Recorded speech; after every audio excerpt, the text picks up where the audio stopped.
Welcome to my channel. Please subscribe. అమావాస్య దోషం. ఈ రాసుల వారు 2 రోజులు జాగ్రత్తగా ఉండాల్సిందే. మన జ్యోతిష్య శాస్త్రం ప్రకారం ఒక్కో గ్రహం యొక్క స్థానం మరియు కొన్ని తిథుల ప్రభావం వివిధ రాసులపై మారుతూ ఉంటుంది. అదే విధంగా అమావాస్య తేదీ కూడా కొన్ని రాశిచక్ర గుర్తులపై ప్రత్యేక ప్రభావాన్ని చూపుతుంది. అమాస్ తేదీకి సంబంధించి అనేక పౌరాణిక నమ్మకాలు ఉన్నాయి. కొంతమంది దీనిని శుభప్రదంగా భావించరు. ఈ రోజున దుష్టశక్తులు చురుగ్గా మారుతాయని చెబుతారు. అమాస్ రాత్రిని భయంకరమైన రాత్రి అంటారు. పంచాంగ్ ప్రకారం జనవరి 10 నుండి ప్రారంభమయ్యే అమావాస్య తేదీ జనవరి 11, 2024న రాత్రి 11:05 ముగుస్తుంది. ఈ కాలంలో ధన రాశిలో అమాస్ దోషం జరుగుతోంది.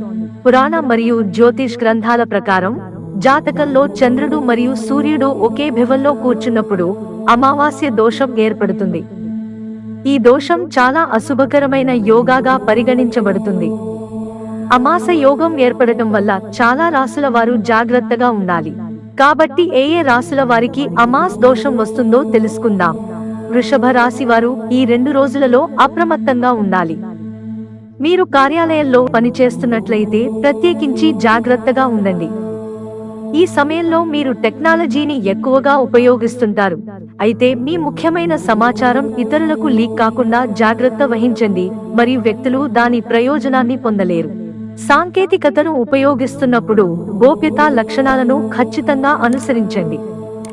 వ్యక్తుల కళ్ళు మీ మొబైల్ మరియు ల్యాప్టాప్ స్క్రీన్లపై ఉండవచ్చు, కాబట్టి పని తర్వాత వాటిని లాక్ చేయాలని గుర్తుంచుకోండి. కన్య రాశి వారికి ఈ కాలంలో పని విషయంలో ఒత్తిడి పెరుగుతుంది. వ్యాపారస్తులు జాగ్రత్త అవసరం. మీ కష్టాలు పెరగవచ్చు. మీరు రోజంతా వ్యాపారం యొక్క ఉద్రిక్తత గురించి ఆలోచించవచ్చు. ప్రతి వ్యాపార నిర్ణయాన్ని జాగ్రత్తగా తీసుకోండి. చంద్రుడు మనస్సుకు అధిపతి, కాబట్టి ఈ రోజు హృదయాన్ని మరియు మనస్సును సమతుల్యం చేయడం కష్టం. భ్రమ కలిగించే వ్యక్తులకు దూరంగా ఉండండి. ఎవరికీ హాని చేయవద్దు. మీ తల్లిదండ్రులను గుర్తుంచుకోండి మరియు వారిని గౌరవించండి. అమావాస్య దోషం ఏర్పడటం వల్ల వ్యాపారులకు ఈ రోజు మంచిది.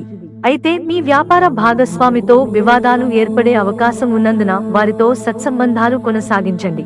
దీని కారణంగా వివాదం కూడా తలెత్తే అవకాశం ఉంది. మీరు ఖాతా వివరాలను తనిఖీ చేయవచ్చు. నష్టం మరియు లాభం మధ్య వ్యత్యాసాన్ని ప్రశాంతంగా అర్థం చేసుకోవాలి.